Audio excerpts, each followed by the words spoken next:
Bem-vindo ao segundo episódio do documentário Nutrição, a Ciência da Vida.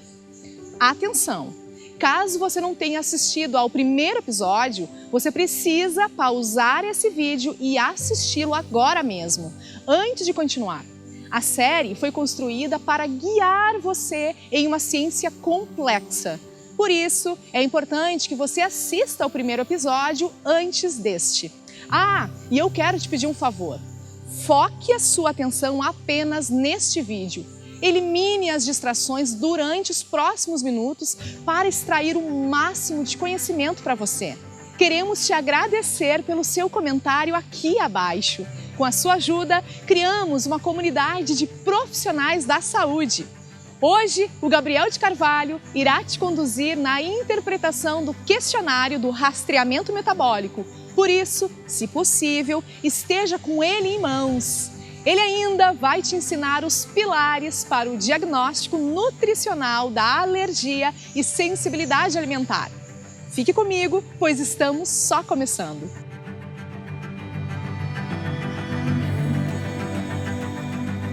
O meu objetivo é que as pessoas tenham a maior saúde possível, a melhor saúde possível. E que elas percebam o quanto elas são as responsáveis pelo seu destino. Que elas percebam que as suas células estão no seu comando. Que elas percebam que o seu organismo está no seu comando.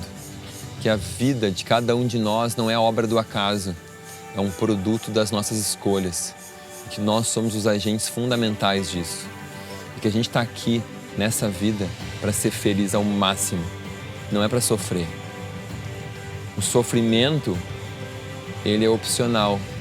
O crescimento, ele é obrigatório. E a gente escolhe qual o caminho que a gente vai ter para esse crescimento. Se é aguardando o sofrimento ou aprendendo a fazer bem feito aquilo que precisa ser feito. E a nutrição funcional traz essas ferramentas, porque ela cuida e se preocupa com todos os elementos fundamentais que vão gerar a saúde e a doença.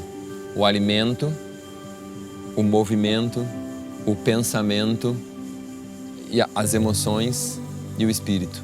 Todos esses alimentos estão incluídos na nossa base, na nossa matriz, no nosso raciocínio fundamental com cada paciente.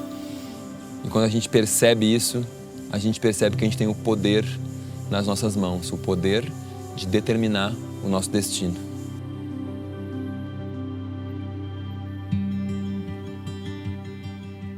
Tudo bem? Meu nome é Márcia, sou nutricionista, sou do Rio. Então, havia 6 anos que eu não atendia, que eu não atuava na prática clínica. E ano passado eu recebi um convite de uma amiga para estar indo no congresso da VP, onde eu tive a oportunidade de conhecer o professor Gabriel de Carvalho, onde desde a primeira palestra mudou totalmente a minha visão sobre a nutrição, sobre o que é realmente entender a nutrição funcional, como é fazer acontecer na vida dos pacientes. E aquilo me abriu um horizonte, eu voltei a atender e, para alegria minha, em janeiro ele lançou o curso de nutrição, o Fundamento da Nutrição, e assim, tem sido um divisor de águas, de como atender, de como conhecer o paciente como um todo, colocar o paciente ali na teia, ver cada um daqueles pontos. Então, assim, tem sido impactante, O curso é transformador, o professor Gabriel é um agente transformador. Para vocês terem noção, eu já preenchi 2 cadernos de 96 folhas, é muita coisa, é muito conhecimento, E quanto mais ele fala, mais a gente abre nossa mente, é algo impactante. Assim, para vocês terem uma noção, um exemplo muito rápido que eu vou dar, uma paciente que chegou para mim aqui, o questionário de rastreamento metabólico, na primeira consulta deu absurdamente 200 e pouquinhos pontos, indicando uma saúde muito ruim. Então, coloquei a paciente dentro da teia e ali, agora na segunda consulta, o questionamento de rastreamento metabólico deu 90. Como é impressionante, né, a mudança, e a pessoa vem diferente, né, para você, né, o paciente. Então aquilo mexe com a gente. Professor, a equipe, só tenho a agradecer por esse curso e por você disseminar tanto conhecimento. Obrigada, né, um agente transformador.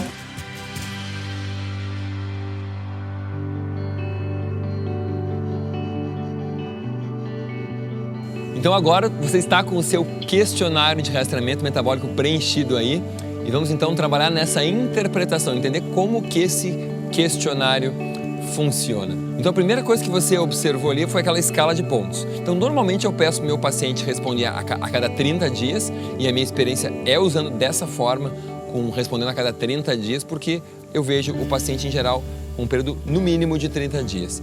Então ele responde se nunca ou quase nunca teve aquele sintoma, por exemplo, dor de cabeça nos últimos 30 dias, se nunca ou quase nunca teve, coloca 0. 1, se foi ocasional e não foi severo. Veja agora que o 2 é quando é ocasional, mas foi intenso. Já o 3 é frequente e não é severo.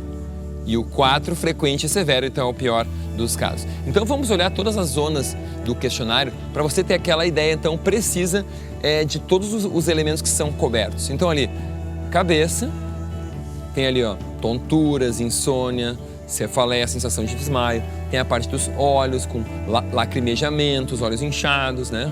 Os ouvidos, coceira, zunido, perda de audição, nariz então com o nariz entupido, com espirro, sinusite, muco, garganta, tosse crônica, aquela frequente necessidade de limpar a garganta, aquela secreção de garganta chata que muita gente tem, presença de aftas, alterações de gengivas também, pele, acne ou dermatite, feridas que coçam, erupções, aqui entra queda de cabelo, aqui entra suor excessivo também, coração, aqui uma parte bem interessante que são as batidas irregulares, batidas rápidas demais, são algumas manifestações que acontecem em alguns indivíduos e que aqui são contempladas.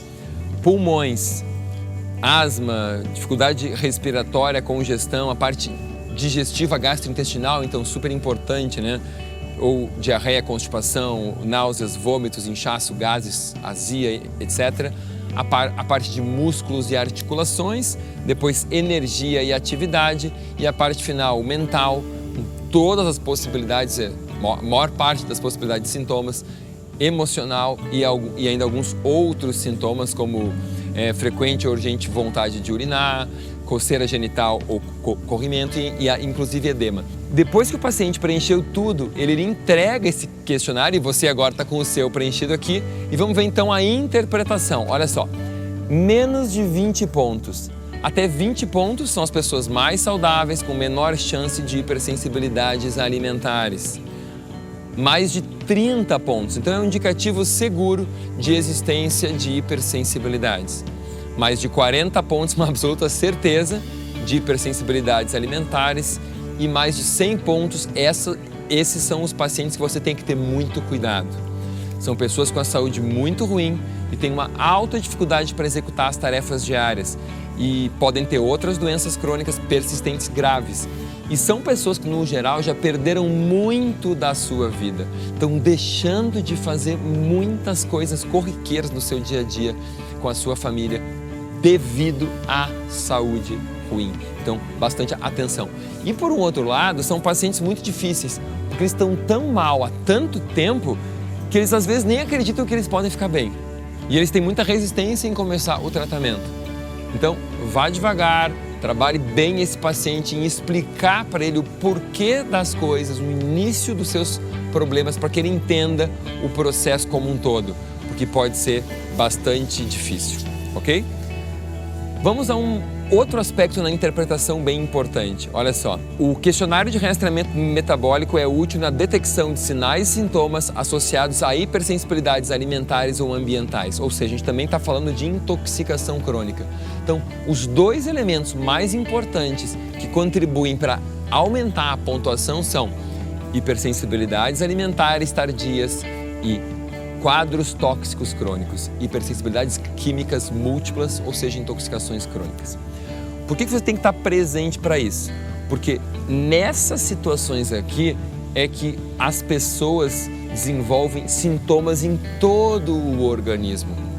Quando é uma doença isolada ou uma condição clínica isolada, em geral só afeta um ponto ou outro. Agora, quando o questionário está querendo um pouquinho de ponto em todo ele, isso é o mais característico nos quadros de hipersensibilidades, que é o quadro mais frequente, e de intoxicações crônicas. Além disso, sempre que houver, voltamos aqui à interpretação, sempre que houver 10 ou mais pontos em uma sessão, isso também é um indicativo de hipersensibilidades, mesmo que a pontuação total não seja, por exemplo, acima de 40. Da mesma forma que a gente deve observar a quantidade de números 4 assinalados, que é aquela pontuação máxima, pois isso também pode ser um indicativo importante da presença de hipersensibilidades alimentares e ou ambientais. Então, a interpretação mais genérica é: qualquer coisa acima de 20 pontos é ruim. Segundo, presença de pontuações número 4, bem importantes, e 10 pontos numa região do organismo específica. Então esses são os elementos. E essa pontuação alta vai estar te abrindo o alerta para quê? Para a presença de hipersensibilidades alimentares e também de um quadro de hipersensibilidades ambientais ou tóxicas, certo? Vamos falar então sobre o elemento mais importante, que é o mais presente na avaliação do questionário, que é a questão das alergias alimentares tardias ou hipersensibilidades alimentares tardias. E eu quero te ensinar como identificar e como tratar esses pacientes.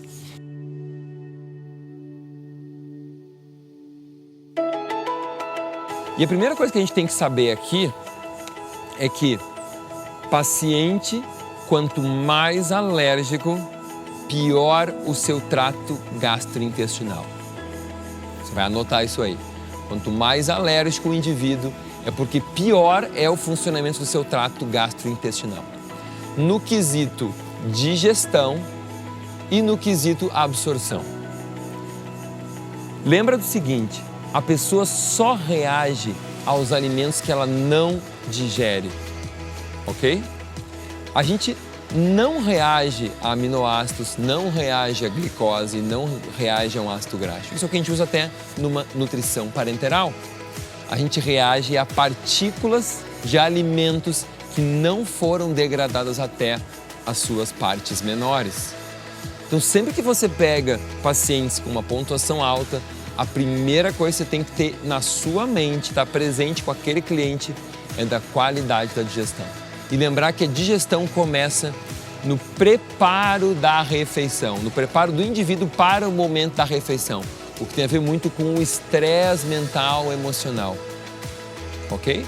E tem a ver com a atenção na hora de comer, e tem a ver com a mastigação, porque o indivíduo que está estressado, preocupado, ansioso, não está atento, não mastiga. Então vejam a sequência que vai se desenvolvendo. Não mastigando, ele vem com outro hábito, que é o de tomar líquidos na hora que está comendo, porque ele não ensaliva a comida. E aí ele tem que beber para empurrar a comida, porque é bem chato engolir uma comida seca.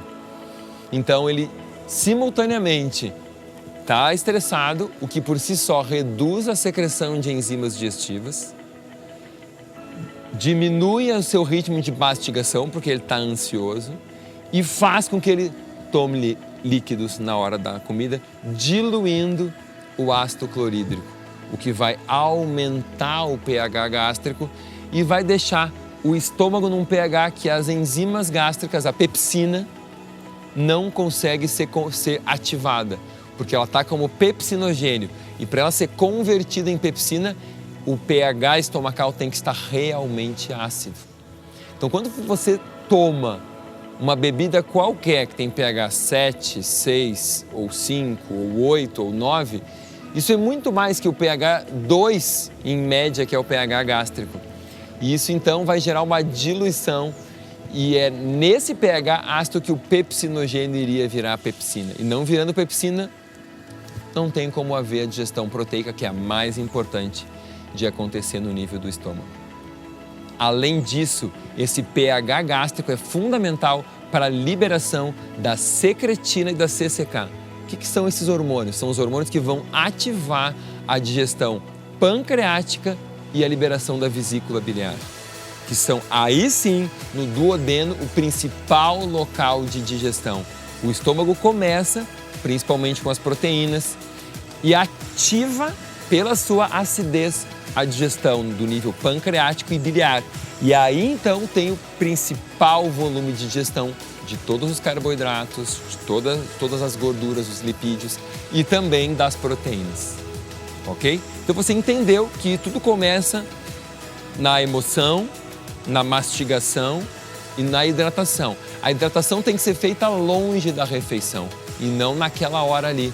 Porque se a pessoa vem sem beber, por exemplo, a manhã inteira, chega na hora da refeição, aí que ela parou para pensar, nossa, eu tô com sede, eu tô com fome. Tô com fome, tô com sede, e agora? Agora eu vou ter que beber e comer ao mesmo tempo. E aí você não tem mais, se você não bebeu antes, você vai ter que beber naquela hora. Então você já ensina para o seu paciente que ele tem que passar a manhã dele tomando água. E ele vai chegar hidratado na hora da refeição. E você já solucionou mais um problema. Isso você fez nos 5 minutos. Isso é uma mágica.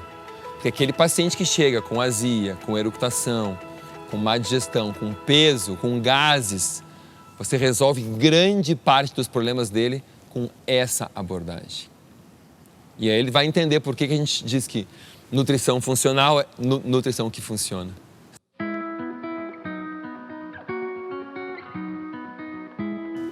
Esse alimento, se ele não foi bem digerido, as partículas vão ficar muito grandes. Se as partículas ficam muito grandes, a tendência delas no intestino é que elas fermentem. Então, que haja fermentação e putrefação. E havendo fermentação e putrefação, a gente vai ter formação de gases. E essa pessoa vai ter distensão abdominal, vai ter flatulência. Então isso é consequência da falta da mastigação, da falta do ácido, da falta da ativação de pâncreas e de vesícula, e então da fermentação e putrefação do alimento.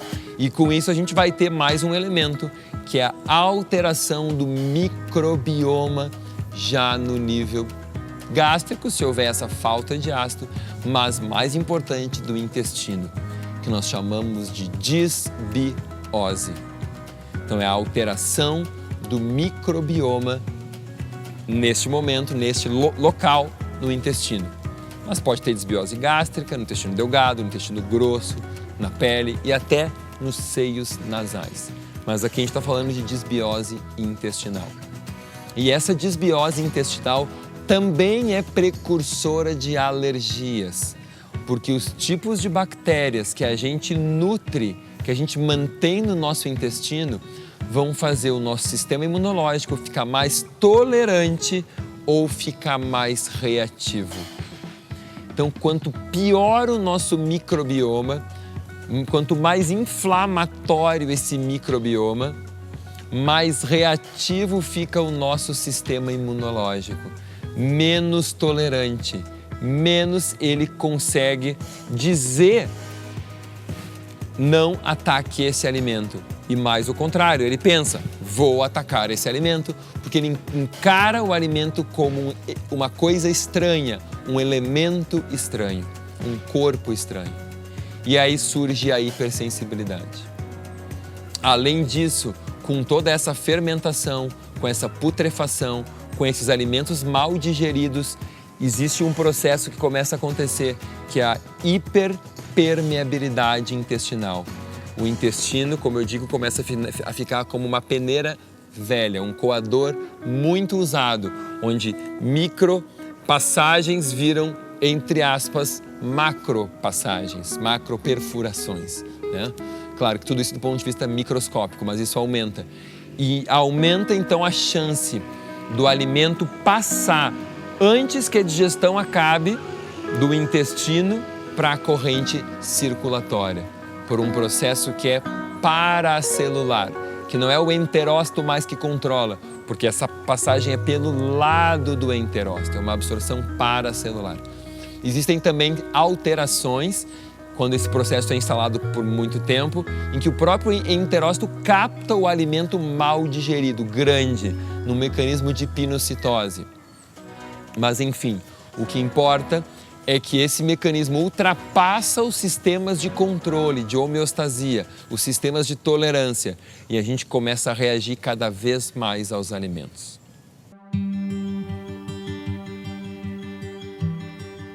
Isso que nós falamos até agora, a gente falou de saúde intestinal, falamos de alergias alimentares, são 2 pontos dos fundamentos da nutrição funcional.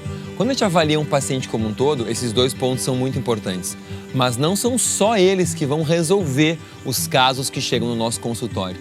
Para resolver os casos, a gente olha a matriz da nutrição funcional. Essa matriz, ela contempla não só um pontinho ali que a gente chama assimilação, que é o que está tudo do aspecto gastrointestinal. A outra parte se chama defesa e reparo, que é onde estão as alergias, a inflamação, a autoimunidade.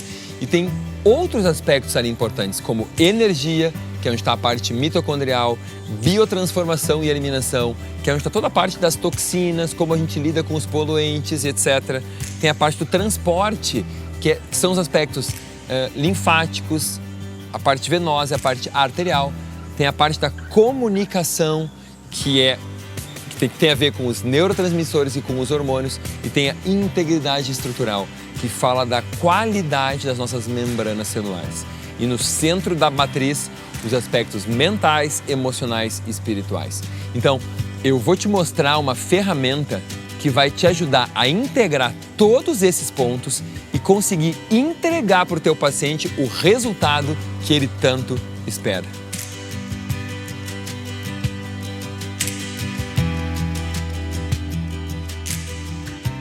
A nutrição funcional utiliza uma tecnologia prática que permite ao profissional de saúde aprofundar sua visão dentro da complexidade de cada indivíduo.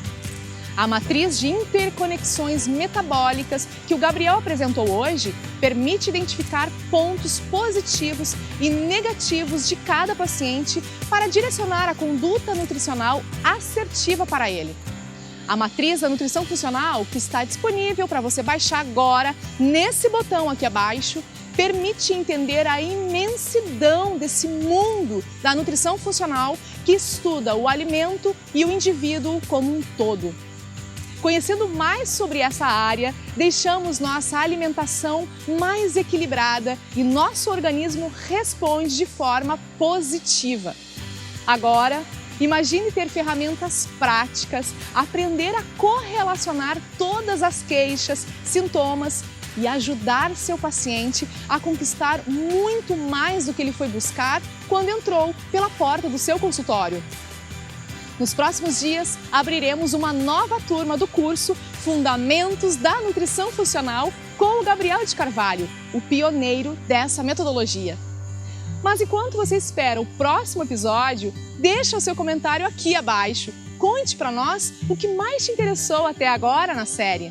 Não se esqueça de clicar no botão, imprimir a matriz da nutrição funcional e preenchê-la da melhor forma possível. Não se preocupe em ser perfeito. Foque apenas em experimentar a matriz. Ele está preparando um caso clínico para apresentar e irá correlacionar cada situação desse caso na matriz para que você compreenda o passo a passo dessa poderosa ferramenta e como individualizar cada caso, cada paciente. Além disso, o Gabriel irá te mostrar os pilares sobre saúde gastrointestinal e inflamação. O terceiro e mais importante episódio dessa série estará no ar logo em breve. Fique atento ao seu e-mail e até já!